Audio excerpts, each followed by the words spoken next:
ಬಂದಿದೆ ರಂಗ ಮನೆಗೆ, ಚಾಚಿ ಕುಳಿತು ಪಾಚಿಕೊಳ್ಳೋ ಕೃಷ್ಣಯ್ಯ.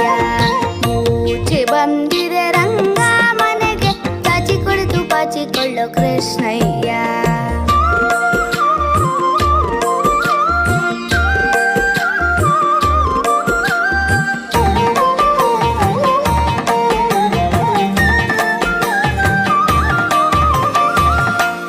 ಮುಖದ ಪೂಚಿಯೊಂದು ಗೋಕುಲಕ್ಕೆ ಓಡಿ ಬಂದು, ನಾಲ್ಕು ಮುಖದ